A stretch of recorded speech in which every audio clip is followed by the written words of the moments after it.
बिस्मिल्लाहिर्रहमानिर्रहीम।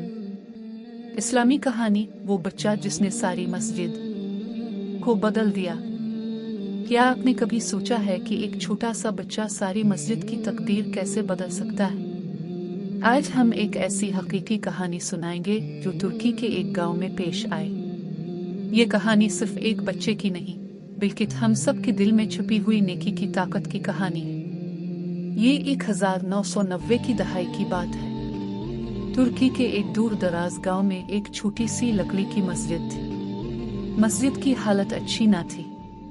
छत से पानी टपकता था, फर्श पर कालीन फटे हुए थे और नमाजी बहुत कम आते थे। एक दिन नमाज जुमा के बाद इमाम साहब मस्जिद के सहन में बैठे थे।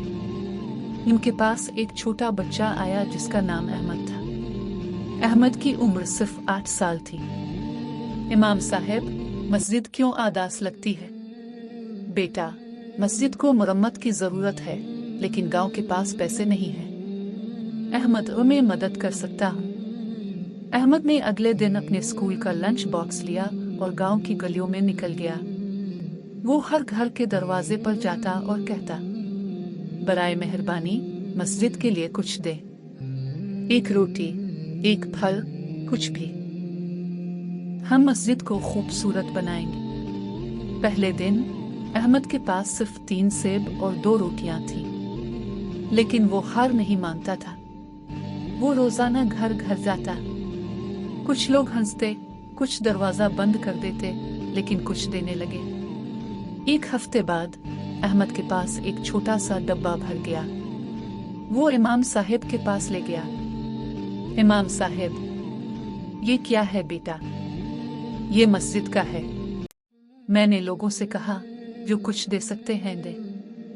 अब हम मस्जिद ठीक कर सकते हैं। इमाम साहब ने डब्बा खोला। इसमें रोटियां, फल, सब्जियां और थोड़े से पैसे थे, लेकिन सबसे कीमती चीज एक छोटा सा नोट था जो एक बूढ़ी खातून ने लिखा था। मैं गरीब हूँ, मेरे पास देने को कुछ नहीं, लेकिन मैं रोजाना मस्जिद साफ करूंगी। फातिमा खातून। ये छोटा सा नोट पूरे गांव में आग की तरह फैल गया। लोगों ने देखा कि एक 8 साला बच्चा और एक बूढ़ी खातून मस्जिद के लिए कुछ कर रहे हैं। फिर क्या हुआ? एक किसान ने कहा, मैं लकड़ी ला सकता हूँ। एक बढ़ई ने कहा, मैं मुरम्मत कर सकता हूँ। एक उस्ताद ने कहा, मैं बच्चों को मस्जिद में कुरान पढ़ाऊंगा। एक माह के अंदर पूरा गांव मुतहर्रिक हो गया। जो लोग सालों से मस्जिद नहीं आए थे, वो भी मदद करने आए।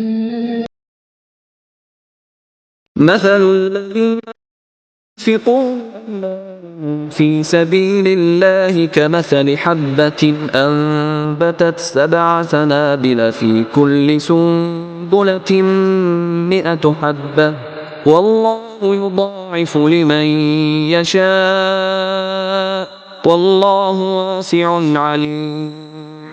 तर्जमा: जो लोग अपना माल अल्लाह की राह में खर्च करते हैं, उनकी मिसाल ऐसी है जैसे एक दाना जिससे 7 बालियां निकलें और हर बाली में 100 दाने हों, और अल्लाह जिसके लिए चाहे इसमें इजाफा फरमाता है, और अल्लाह बड़ी वसअत वाला है, सब कुछ जानता है।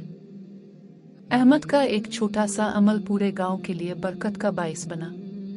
यही है इस्लाम की तालीम। छोटे छोटे अच्छे अमाल बड़ी बरकतें लाते हैं। अब आते हैं आज के दौर में।